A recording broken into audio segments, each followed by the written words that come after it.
optimal diet? Like, what types of fruits, and can you combine any of them? What types of vegetables? Yeah, I mean, I have some basic understanding, but Okay. if you would talk more about it. Sure. And is it a little bit different for different people? Different stages of life, etc. The optimal diet, I believe, for the human body, I mean, first of all, there are roughly 800,000 species on the planet, animal species on the planet, every one of which has an optimal diet, a species-specific diet. To me, it seems incredibly unlikely that we're the one species where there isn't a diet that's optimal for every member of the species. That just seems very, very unlikely. Why would we be different, especially when we have so much in common with our other species? And we do, we have a lot in common. I mean, with our closest primate relatives, chimpanzees and bonobos, we share more than 99% of our DNA. And we share a lot of DNA with other mammals, like pigs.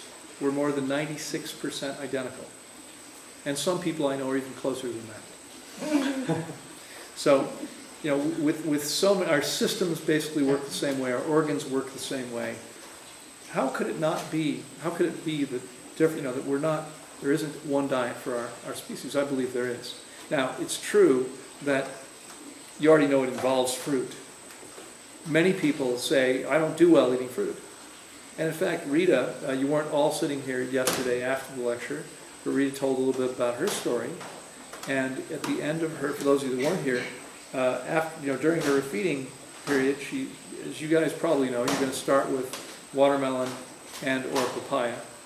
You know, one the first day, and then you'll have options the second day and additional options days after that.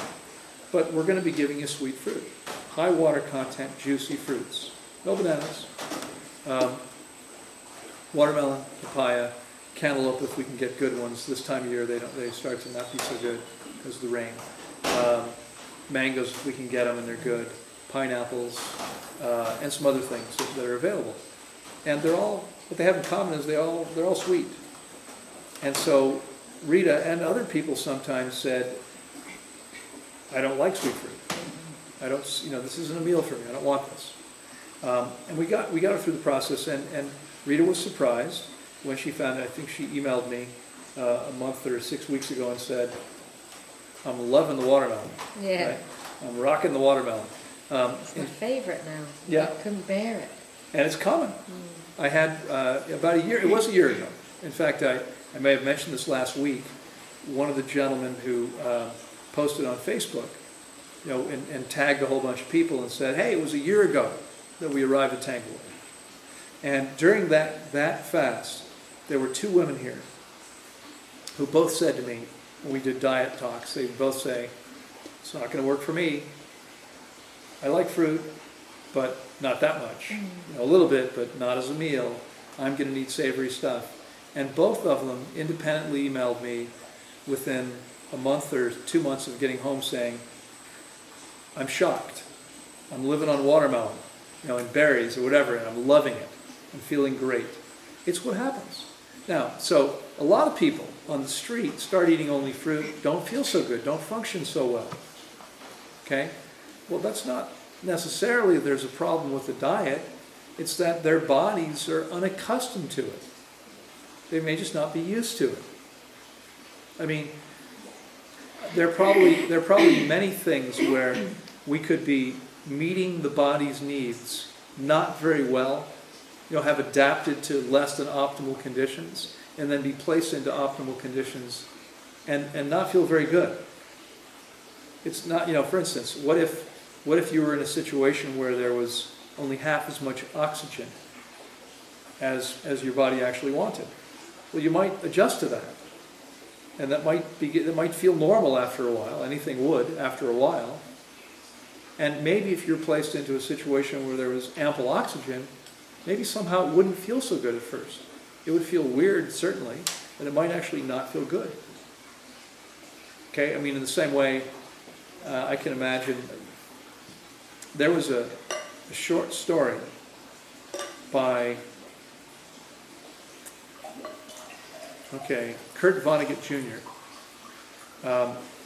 Published a short story collection called Welcome to the Monkey House back in the probably 60s, late 60s, early 70s.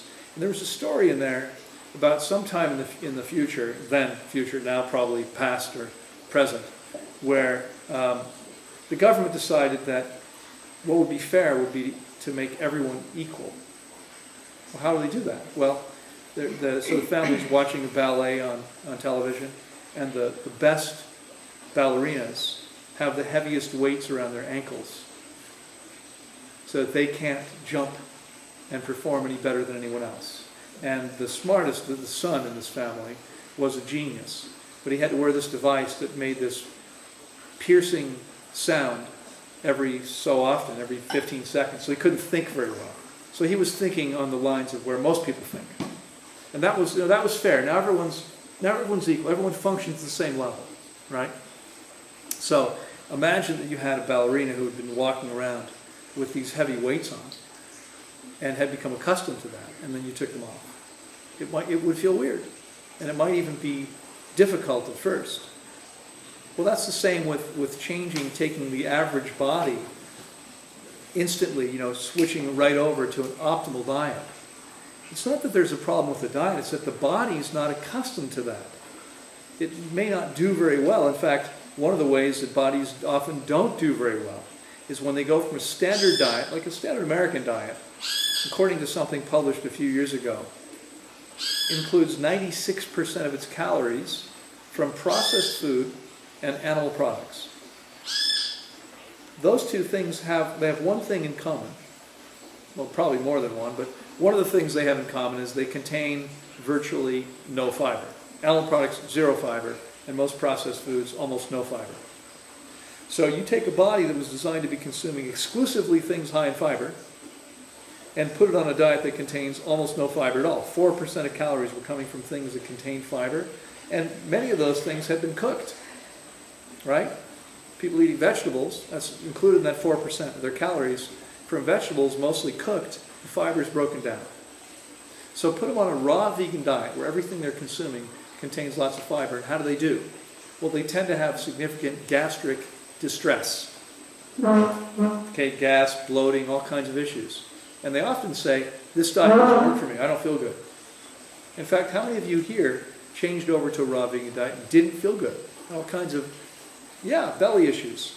Well, that's not because there's a problem with the diet, it's because your body's not accustomed to it. Okay? So, you want to understand that most of the issues that come up when people start eating fruit or simple greens, it's not because there's a problem with the diet, it's simply because their body's not used to it. Similarly, people say, well, on that diet, I don't get enough protein. Some people feel better if they eat animal products. Do you think that's because some human beings actually need animal products? What do you think? No. I don't think so.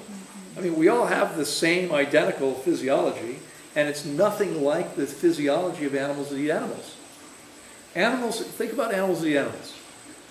Cats, dogs, many others, they have some things in common, don't they? They have claws or fangs.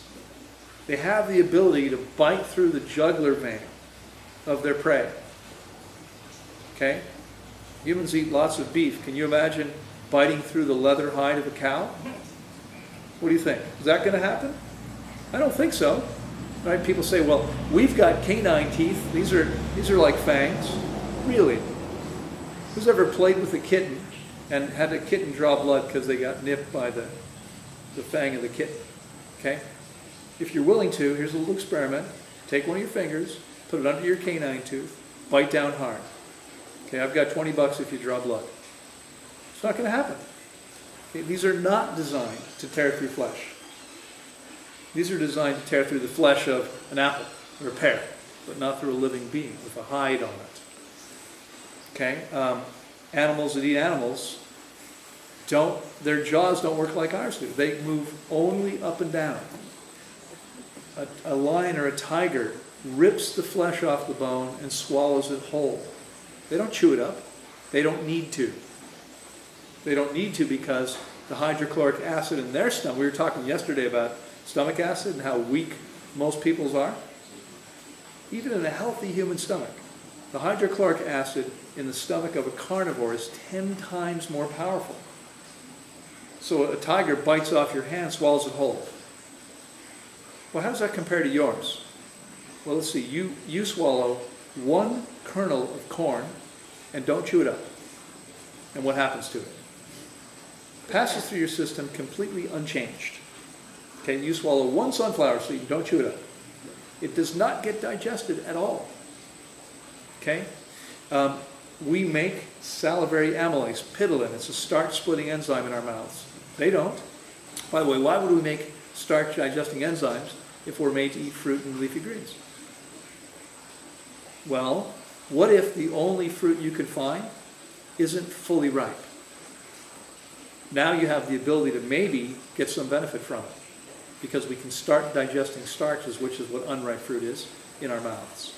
Okay? But we're not, there are animals that eat grasses, grains, for instance. Birds eat grains in their raw natural state. How would you like to eat raw grains? Unprocessed, uncooked. It doesn't work for us. Okay? There is a species-specific diet. The only things our bodies are really designed to digest in their natural state are fruit and soft, tender leaves. That's our species-specific diet. Vegetables, soft, tender leaves. Other vegetables, soft, tender leaves. Okay, yeah, but all the other vegetables we can eat too, soft, tender leaves. Okay, made myself clear here? Well, how about carrots and beets and things like that? You can eat them, but they're definitely not part of an optimal diet. Why would I say that? What's wrong with them? What's wrong with them is they're very starchy, high cellulose content substances. And when I say high cellulose, let me clarify. Okay, for those people out there who say, well, they only have a little bit of cellulose. Well, they have 2 or 3 times as much cellulose as the things we're actually designed to eat. So it may not look like a lot relative, based on the quantity in the food, but it's a lot relative to what our bodies are capable of dealing with. Cellulose is defined as indigestible to humans. It's fiber which is indigestible. So if we eat 2 or 3 times as much of that, we're going to have trouble digesting that food, and we do. We have trouble digesting food. Now, I think it's clear to most of you here, we can look at what happens when we cook food. I have already pointed out that cooking food destroys nutrients. It creates toxic compounds, and it eliminates most of the perfect water in our food. So we need to eliminate cooking. Cooking is not natural, right? Every other species on the planet has a diet that's available to them without having to cook. So I hope you can see that our natural diet, even if we had different natural diets, nobody's natural diet would include cooked food. And yet if we look at what happens when people eat most vegetables, we find we don't digest them very well. Forget about cellulose. The fact is, most people have trouble digesting complex carbohydrates. Just like most people in the world have trouble digesting lactose. Why do we have trouble digesting lactose? Because we don't make lactase. Lactase is a milk sugar digesting enzyme, which we stop making, most human beings, by the time we're 3 years old. Why would that happen?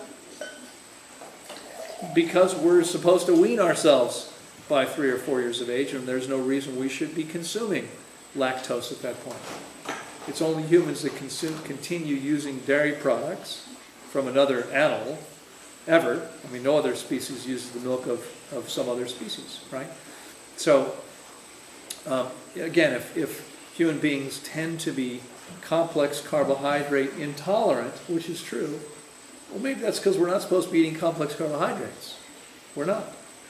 We're designed to eat fruit and soft, tender leaves only. And we get everything we need from those things.